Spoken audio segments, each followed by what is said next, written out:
Hello viewers, welcome to my channel. Subscribe and like for more. Thank you. আজকে আমি যে ব্যাপারে আলোচনা করব সেটা অনেক বড় সমস্যা। অনেকে লজ্জার কারণে ডাক্তারের কাছে যেতে পারেন না বা মুখ দেখাতে পারেন না। সমস্যাটি হলো দ্রুত বীর্যপাত। অনেক পুরুষই আছেন যারা দ্রুত বীর্যপাত সমস্যা নিয়ে লজ্জার কারণে কারোর সাথে কথা তো দূরের কথা, ডাক্তারের কাছেও যেতে চান না।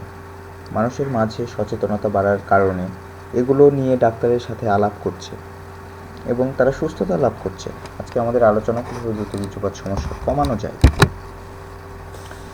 দ্রুত বীর্যপাতের সমাধান সাধারণভাবে ডায়াবেটিস বা অন্য কোনো ধরনের সমস্যা যেমন মানসিক অস্থিরতা বা দুশ্চিন্তাজনিত কারণে এই সমস্যা হতে পারে। সেরাটোজেন এর মাত্রা জন্মগতভাবে বা কোনো কারণে কমে গেলে এই সমস্যা হতে পারে। বয়স বাড়ার সাথে সাথে ইজাকুলেশন এর মাত্রা বাড়ে, কিন্তু যারা পিইতে ভুগছেন তাদের ক্ষেত্রে তা নয়। পরীক্ষায় দেখা গেছে যেসব পুরুষের মিলনের সময় লিঙ্গ ঠিকমতো উত্থিত হচ্ছে কিনা বা কতক্ষণ উত্থিত থাকবে তা নিয়ে চিন্তা করে তাদের বীর্যপতন তাড়াতাড়ি হয়। এই সমস্যা থেকে সমাধান পেতে হলে সর্বপ্রথম মাদককে না বলতে হবে। আর আপনারা জানেন সিগারেট, মদ এগুলো খুবই ক্ষতিকর।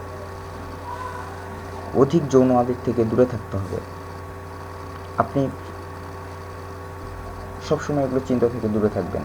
কখনো আপনি মস্তিষ্কে আনবেন না যে আপনি মেয়ের সাথে কিছু করছেন। দুজনকে সঠিকভাবে বুঝতে চেষ্টা করতে হবে। আপনি আপনার সহধর্মিণীকে বোঝার চেষ্টা করুন সে কী চাচ্ছে, কতটুকু চাচ্ছে। প্রথম থেকেই মৈথুন করা থেকে বিরত থাকতে হবে। প্রথমে চুমু দিয়ে শুরু করতে পারেন, কারণ আপনি যখন আপনার সহধর্মিণীকে চুমু খাবেন তখন আপনার হাইপোথ্যালামাসে গিয়ে অ্যাটাক করবে। দেন ওখান থেকে একটি টেস্টোস্টেরন হরমোন নির্গত হবে যা আপনার লিঙ্গকে উত্থিত করতে সাহায্য করবে। সময় নিয়ে একে অপরকে বোঝার চেষ্টা করতে হবে। আপনার সহধর্মিণীকে বোঝার চেষ্টা করুন, সময় নিন।